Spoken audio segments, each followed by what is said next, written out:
शकतो आणि राज ठाकरे यांनी स्वतः उद्धव ठाकरे यांना सोडले, त्यांनी विसरू नये अशी भूमिका आता भाजपने घेतलेली आहे. पण ओव्हरऑल ते बोलले तुमच्या आमदारांवर आहे, काय तुमची भूमिका आहे सगळ्यावर आमदार खासदार? बघा, राज ठाकरे साहेबांनी काल जे काही वक्तव्य केलं, मला वाटतं कशाच्या आधारावर केलं काही कळायला मार्ग नाही. म्हणजे तुमच्या पक्षात असेल तर तो वाघ, इतर पक्षात जर गेला तो ती वेश्या, अशा पद्धतीचं वक्तव्य करणं हे अत्यंत चुकीचं. म्हणजे तुमच्याकडे होते त्या टायमाला सांभाळलं का? आणि हा बेसिक प्रश्न आहे. आणि इतरांकडे गेलं तर गिराईक त्यांना जास्त असतात, ते विकायला निघालेत म्हणून गिराईक त्यांना मिळतात.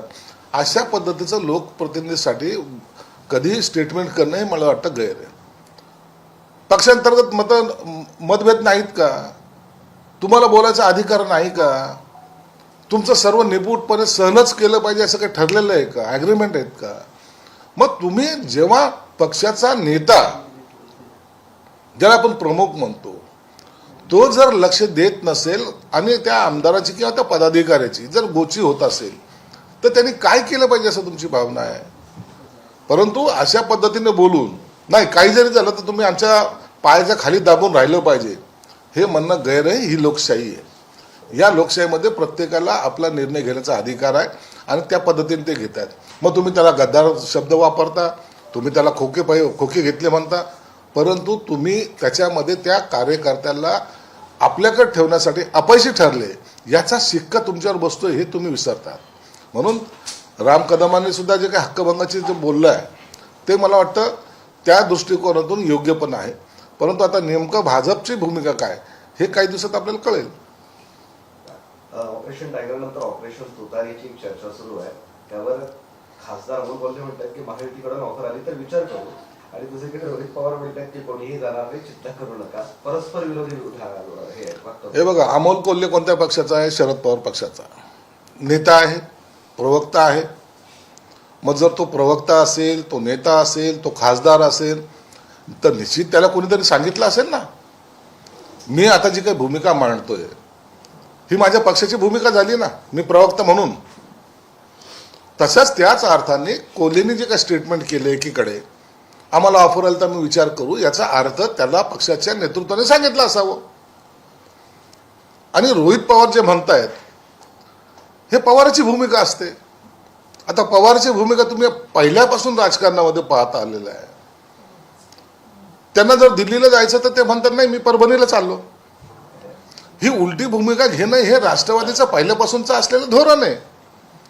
म्हणून त्यांच्या पक्षामध्ये सुद्धा आता ऑफर आली तर युतीमध्ये जायचं हे ठरलेलं आहे.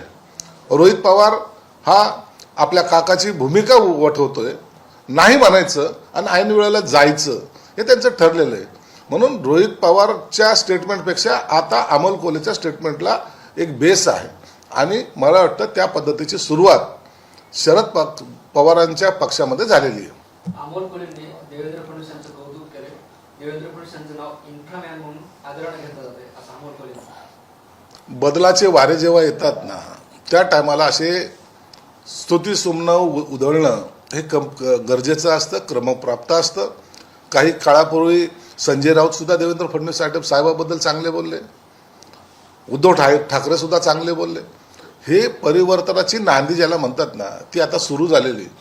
पक्ष वाचवायचा असेल तर कॉम्प्रोमाइज केलं पाहिजे, ही भूमिकेमध्ये आता हे दोन्ही पक्ष आहेत.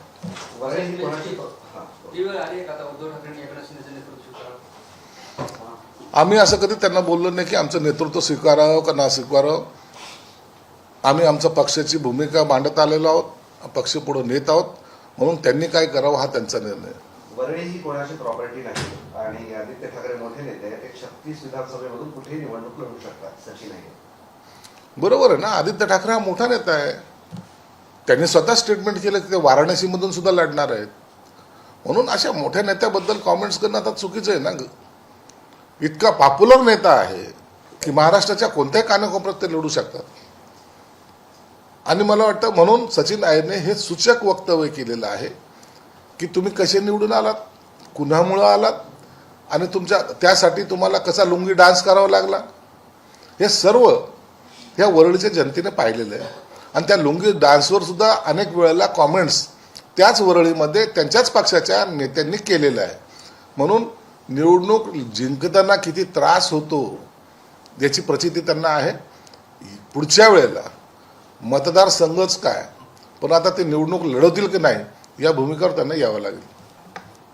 सर, शरद पवार पक्षाचे माजी आमदार सुनील भुसारे यांनी भाजपचे अध्यक्ष रवींद्र चव्हाण यांची भेट घेतली. तुम्ही म्हटल्याप्रमाणे बंदाच्या वारीकडे पाहत होता. अरे सर्वजण आता वैतागलेले आहेत ना. हे काय रोहित पवारचं नेतृत्व स्वीकारणार आहेत का? शरद पवार साहेब ज्येष्ठ नेते होते, त्यांच्या शब्दाला एक मान होता. ते आता आजारी चालत आहेत. पक्षामध्ये कोण आहे असा धुरंधार नेता, कोण राहिलाय ज्याच्या खांद्यावर आता मान टाकावी असा नेता कोण आहे? म्हणून पक्षाची अवस्था कशी आहे त्या पक्षातल्या लोकांना विचारा ना, ते सांगतील. उगाच तरी वाळफळ वक्तव्य काही लोक जे करतायत ना त्याला काही अर्थ नाहीये. पक्षामध्ये आता परिवर्तनाचे वारे सुरू आहेतच. साहेब, अर्थखात्र सुनेत्रा पवार यांना मिळणार अशी चर्चा सुरू असताना रोहित पवार असं म्हणतात की भाजप सहजी अर्थखात्र देईल असं वाटत नाही. बघा, सुनेत्रा पवार वहिनी आणि देवेंद्र फडणवीस हे सहकारी आहेत. ते आपसामध्ये चर्चा करतील, काय ठरवायचं ठरवेल यावर मला वाटतं बाहेर चर्चा करणं योग्य पण नाही. सर, खासदार आमदारानंतर आता तुमचा मोर्चा नगरपालिका, महानगरपालिका, पंचायत समिती, जिल्हा परिषद यांच्याकडे वळवला अशी चर्चा आहे. कारण काल श्रीकांत शिंदे हे नांदेडच्या दौऱ्यावर होते आणि आता त्या स्थानिक मंत्री, तुम्ही पालकमंत्री आहात, तर त्यांची चाचपणी सुरू आहे की आपल्याकडे आणखी कोण कोण येतं.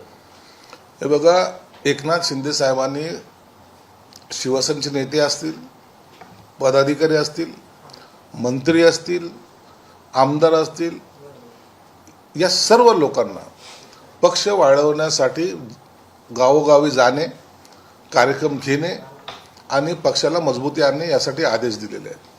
त्यानुसार आम्ही सर्वजण चाललो आहे. आता ह्या दौऱ्यामध्ये कोण कोण कोणत्या कोणत्या पक्षाचे कार्यकर्ते येतात त्यांना घेणे, त्यांचा प्रवेश करून घेणे आणि पक्ष मजबूत करणे हा त्याच्या मागचा उद्देश आहे. याच्यासाठी हे ऑपरेशन म्हणून याला म्हणता येणार नाही, तर याला पक्ष मजबूत करण्यासाठी, संघटन मजबूत करण्यासाठी हे असलेले दौरे आहेत. म्हणून श्रीकांत शिंदे काल नांदेडला होते. त्यांनी सुद्धा त्या ठिकाणी अनेक मेळावे घेतलेत. त्यांचे सुद्धा दौरे पूर्ण या महिन्याभरामध्ये जर पाहाल तर सगळीकडे त्यांचे दौरे लागलेले आहेत. आणि ह्या अधिवेशनानंतर स्वतः एकनाथ शिंदे साहेब स्वतः ते सुद्धा दौरे करणार आहेत. म्हणून पक्षासाठी पक्ष पहिला, नंतर सत्ता, हे आमचं समीकरणाचं गणित आहे. त्यासोबतच ठाकरे सेना संपवायचं असे ठाकरे सेना काय संपवायची? त्यांचा ऐतिहासिक 4 दिवसापूर्वीचा दौरा झाला. आता भेटू 29 साली असं त्यांचं जे असतं ते त्यांना संपवण्यासाठी इतरांची गरज नाही. ते स्वतःच्या हाताने संपतायत. त्यांना संपवण्यासाठी त्यांच्यावर काहीतरी आक्रमण करा किंवा काहीतरी कुटाने करा हे गरजच नाहीये. हे शेख चिल्ली आहेत. ज्या फांदीवर बसले तीच फांदी तोडायचं काम या उभाटाच्या लोकांनी केलेलं आहे. म्हणून त्याच्यासाठी इतर काही माध्यम किंवा इतर काही आयुध वापरणं हे गरजेचं नाही. काल किनवटमध्ये श्रीकांत शिंदे यांच्या ताफ्याला काळ्या झेंडे दाखवण्याचा प्रयत्न झाला. विशेष म्हणजे त्यानंतर उद्धव ठाकरेंनी शिवसेनेला फोन केला आणि असंच काम करत राहा अशी शाबासकी. त्या कार्यकर्त्यांनी झेंडे दाखवलेत ना, त्यांना जाऊन आता विचारा तुम्ही का दाखवले म्हणून.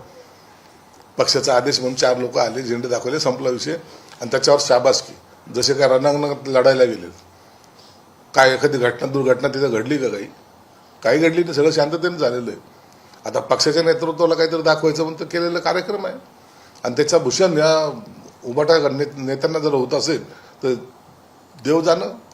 हे असेच प्रकार जर चालत राहिले, महाराष्ट्रामध्ये त्यांनी स्वतः दौरे करून ज्या ज्या खासदारांच्या मतदारसंघात गेले होते त्या ठिकाणी काय उजेड पाडला आहे, काय त्यांनी मिळवलं काय, या पूर्ण दौऱ्यामध्ये त्यांच्याकडं काय असं झालं की ज्याच्यामुळं सगळं जनमानस त्यांच्या बाजूने आलं. अहो, यांना मंगल कार्यालयात मेळावा घ्यावा लागला, याच्यापेक्षा दुर्दैव काय? राऊत सर असं म्हणाले की भविष्यात मोदी आणि शहा एकमेकांनाच फोडतील. महायुती म्हणजे रामद्रोही आणि धर्मद्रोहाचा अड्डा आहे. राज ठाकरेंचं जे म्हणणं आहे ते योग्यच असं नाही. अहो, मोदी आणि अमित शहामध्ये भांडण झाले, तुम्हाला त्याचा फायदा काय? दुसऱ्याच्या घराला आग लागली, त्याच्यामुळे तुमचं घर साबूत झालं का, राहिलं का? स्वतःचं घर जळतंय, त्याच्याकडे न पाहता मोदी शहामध्ये भांडणं कसे होतील? मग मोदी पंतप्रधान होईल का मग अमित शहा होईल? हे असेच रिकामे वक्तव्य करून स्वतःच्या पक्षाचा ऱ्हास करणारे हे लोक जोपर्यंत पक्षात आहे तोपर्यंत यांच्या पक्षाला भवितव्य नाही, एवढं मात्र खरं आहे. इथली पाणी पुरवठा योजना म्हणजे मुख्यमंत्र्यांनी सुद्धा हातात घेतली होती. आता त्या पाणी पुरवठा प्रकरणामध्ये काही अधिकाऱ्यांवर कारवाई केली, हलगर्जीपणा, लाचारपणा या सगळ्या गोष्टी. संभाजीनगरची पाणीपुरवठा योजना ही अत्यंत महत्त्वाकांक्षी योजना आहे. यामध्ये मुख्यमंत्री असतील, हायकोर्टाचे जस्टिस असतील, विभागीय आयुक्त असतील, आम्ही लोकप्रतिनिधी असो, सर्वांचा याकडे अत्यंत बारकाईने लक्ष होतं. आणि हे सर्व करत असताना सर्वसामान्य माणसाला ज्या ज्या कमिटमेंट आम्ही केल्या त्या वेळेवर पूर्ण न झाल्यामुळं लोकांमध्ये सुद्धा राग त्याचा आहेच. आणि म्हणून याला जे काही कोणी दोषी असतील, ज्यांच्यामुळे ही योजनेला विलंब लागत चाललेला होता, त्यांच्यावर सर्वांवर कारवाई करणे हे गरजेचं होतं. आणि मला वाटतं आयुक्तांनी त्या बाबतीतचा निर्णय घेतलेला आहे. पण आता ते असं म्हणतायत की ह्याला सगळं हलगर्जीपणा कॉन्ट्रॅक्टर जबाबदार आहे, आम्ही नाही. त्यामुळे जर असं असेल तर आम्हाला सगळ्यांना मुक्त करा या कामात. एक पत्रच दिलं त्यांनी देऊन, तसं मनीषा फलांडेसह सगळ्यांनी सह्या केल्या त्यावर. सर्वात मोठी चूक ती जी MGPचे अधिकारी आहे तिची आहे. आता त्याच्यामध्ये आणखीन काय काय घडलं, हे जे आव्हान आहेत ना पत्र देण्याचं, यांच्या चौकशा करण्याचं मी स्वतः पत्र मुख्यमंत्र्यांनी दिलेलं आहे. मी गुलाबराव पाटलांना, मंत्री महोदयांना पत्र दिलेलं आहे. यांची चौकशी जरूर होणार आहे, तसं पत्र मी स्वतः दिलेलं आहे. आणि मुख्यमंत्र्यांनी त्याच्यावर एन्डोर्समेंट सुद्धा केली, चौकशी करायचे आदेश दिलेले आहेत. काय काय गडबड झाल्यात ना हे सुद्धा काही दिवसांतर बाहेर येईल. तुम्ही हा आव आणू नका की आम्ही काहीतरी चांगलं काम करत होतो आणि आमच्यावर अन्याय होतोय. तुम्ही काय काय घोटाळे केलेत ना ते सुद्धा काही दिवसात बाहेर येतील. खासदार केल्यामुळे काही जण रडारड करत आहेत, फुटलेल्या खासदारांच्या मतदारसंघात जाऊन रडारड सुरू आहे, अशी टीका श्रीकांत शिंदेने उद्धव ठाकरेवर केली. जे फुटलेले खासदार आहेत, ज्यांनी यांचा पक्ष सोडला, जे आमच्याकडे आले, त्या ठिकाणी जाऊन उद्धव ठाकरेंनी सभा घेणे आणि शिवसैनिकाला थांबा म्हणणे, हे हलदुबलता फक्त उबाटाचे नेते उद्धव ठाकरेंनी दाखवलेली आहे. आणि त्याच्यामुळं जे संभ्रमात होते शिवसैनिक, आता ते सुद्धा शिंदे साहेबाकडे यायला सुरुवात झालेली आहे. आणि आता दर अधिवेशनानंतर दर आठवड्याला त्या मतदारसंघामध्ये जाऊन पक्षप्रवेशाचे मेळावे घेण्याचं एकनाथ शिंदे साहेबांनी ठरवलेलं आहे. आणि ते मेळावे सुद्धा आता आम्ही घेणार आहोत. संभाजीनगरचं कनेक्शन पुन्हा उघड झालं आहे. कारवाई राजस्थान पोलिसांनी केली. थेट पाकिस्तानच्या ISI सोबत कनेक्टेड असलेला किंवा आर्थिक पुरवणारा एक आरोपी संभाजीनगरमधला जेरबंद झालाय. तो सातत्याने आरोप करत असतात की हे सगळं चालतंय इकडं. काय आहे हे सगळं? संभाजीनगरमध्ये जी पोलिसांनी कारवाई केली, राजस्थान पोलिसांनी मला वाटतं ती कारवाई केली. या ठिकाणी ISIS बरोबर जे कनेक्शन्स इथलच्या लोकांचे, हे अनेक वर्षापासूनचे असलेले कनेक्शन आहे. आडवाणी जेव्हा गृहमंत्री होते त्या टायमाला हा जिल्हा सेन्सिटिव्ह जिल्हा म्हणून घोषित केला होता. ATSने या ठिकाणी 2 अतिरेकाला मारलं होतं. भद्रा मारुतीला सुद्धा एक अतिरेक पळून गेला होता. म्हणून अतिरेकाचा अड्डा हा संभाजीनगर होत चाललाय की काय अशी शंका आहे. म्हणून काल पोलिसांनी जी काही कारवाई केली ती अत्यंत गांभीर्याने त्याला घेण्याची गरज आहे. डायरेक्ट कनेक्शन्स असणे, काही लोकांचे पाकिस्तानशी कनेक्शन्स आहेत, काही लोकांचे काश्मीरमधले जे काही अतिरेकी त्यांच्याशी कनेक्शन ठेवलेले आहेत. आणि या माध्यमातून फक्त अतिरेकी कारवाईच नाही तर ड्रग्सचे व्यवसाय त्याच माध्यमातून या शहरामध्ये चाललेले आहेत. म्हणून पोलिसांनी सुद्धा आता डोळ्यात तेल घालून याच्याकडे पाहिलं पाहिजे. सरकारने सुद्धा, मी मुख्यमंत्र्यांना भेटून याबाबत सर्च ऑपरेशन या ठिकाणी झालं पाहिजे. या सर्चिंगमध्ये हे लोक बाहेर निश्चित आपल्याला भेटतील असा माझा विश्वास आहे. मागच्या महिन्यामध्ये संभाजीनगरमध्ये पाकिस्तानचे प्रोडक्ट सापडले. आता पाकिस्तानचा हस्तक्षेप इथे सापडतो आहेच ना. सेन्सिटिव्ह जिल्हा ह्यासाठीच म्हणलेलं आहे की या ठिकाणी संभाजीनगरचं कनेक्शन हे आहेच. मी मागे बोललो की निदाखान प्रकरण छोटं नाहीये, हे सगळं ह्या कारवाईचा एक भाग आहे. आणि म्हणून यासाठी थोडं गांभीर्याने प्रकरणाकडे घ्यावं लागेल. कोणी कोणत्या राजकीय पक्षाचा आहे म्हणून त्याचा द्वेष करणं हा त्याच्या मागची भावना नाहीच आहे.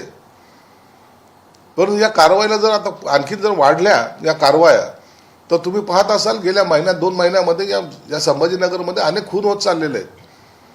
अनेक लोक ड्रग्सच्या आहारीच गेलेले आहेत आणि त्याचा परिणाम या शहरावर होणार आहे. म्हणून आता याच्याकडे आम्ही गांभीर्याने पाहतोय.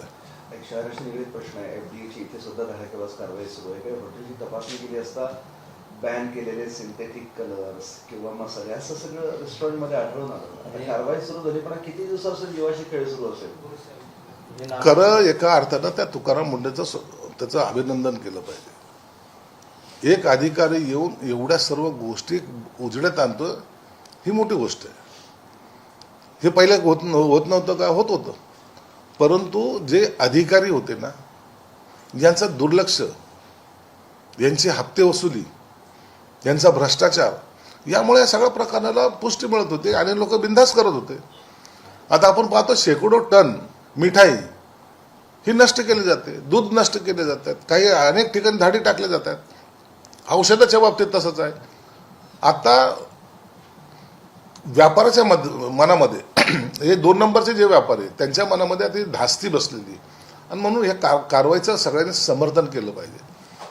हे समर्थन केल्यामुळं कदाचित अधिकाऱ्यांचं मनोबल वाढेल आणि जे अधिकारी भ्रष्ट होते त्यांच्यावर सुद्धा आता तुकाराम मुंडेंनी कारवाई केली पाहिजे.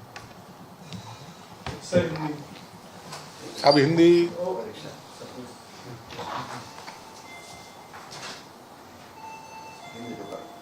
चार सांगाल. सर, यूबीटी के जो 6 सांसद शिंदे शिवसेना के अंदर गए हैं, उसके ऊपर राज ठाकरे ने कहा है कि वो डायरेक्ट जो है बीजेपी में न जाते हुए शिंदे सेना में गए हैं. तो किस तरीके की राजनीति चल रही है, केंद्र में कैसी राजनीति हो रही है? अमित शाह 2029 की इसके ऊपर तैयारी कर रहे हैं. अगर बीजेपी उनका विरोध करती है तो शायद दूसरे लोग उनके साथ, यानी आप खड़े नहीं होते, वरना ये नेता भी सीधे बीजेपी में शामिल हो सकते थे. देखिए, ये बात कहने की है, जिस पार्टी में वो काम करते तो वो सांसद 6 सांसद वो उबाठाते शिवसेना प्रमुख को मानने वाले थे और वही पार्टी वही निशान लेके हम आगे चल रहे हैं. इसलिए शिवसेना प्रमुख की ही पार्टी में वो जाएंगे, उधर जाने का उनका कोई सवाल ही नहीं आता. रही बात 2029 में क्या होगा, मोदी के खिलाफ अमित शाह रहेंगे या अमित शाह के खिलाफ मोदी रहेंगे, वो कुछ भी करे उसका इस मामले से कोई संबंध भी नहीं. उनके पार्टी में अंदरूनी जो चल रहा है, मतलब एक तो साफ किया है राज ठाकरे साहब ने कि सत्ता तो भाजपा की ही होगी, भले अमित शाह बने या मोदी बने, सत्ता तो भाजपा की रहेगी. लेकिन उनके अंदरूनी झगड़े की वजह से आपको क्या मिल रहा है? आप जो भविष्यवाणी कर रहे हो उसकी वजह से आप क्या पाना चाहते हो? ना आपके पार्टी का कोई सांसद है, ना कोई एमएलए है. तो उसको बढ़ावा देने के बजाय दूसरे के घरों में झांक के देखना, ये मुझे लगता है ये ठीक भी नहीं है. शरद पवार की जो कांग्रेस पार्टी राष्ट्रवादी है, वो कांग्रेस पार्टी में विलय होने की तैयारी चल रही है, इस प्रकार की चर्चा चल रही है. शरद पवार पार्टी के जो प्रवक्ता है, नेता है और एमपी है अमोल कोल्हे, उन्होंने जो स्टेटमेंट दिया है वो मायने रखता है. अगर महायुति से उनको अगर कोई ऑफर जाती है तो वो विलीन होने के लिए तैयार है, ऐसा ही उनको शायद कहना होगा. और ये उनके पार्टी की अंदरूनी जो बातें हैं उसकी वजह से ये निर्णय उनको लेना पड़ रहा है. पार्टी के बहुत सारे सांसद हैं या आमदार हैं, वो अब पार्टी में रहना भी नहीं चाहते या तो पार्टी के सत्ते में जाना चाहते हैं. और दूसरी तरफ रोहित पवार कहते हैं कि ऐसा कुछ नहीं है. तो ये पवार फैमिली में ये झूठ बात करने की एक लत बहुत पहले से शरद पवार साहब के जमानत से चलते आ रही. आगे अगर पूरब को जाना हुआ तो वो बोलते मैं पश्चिम की तरफ जा रहा हूँ.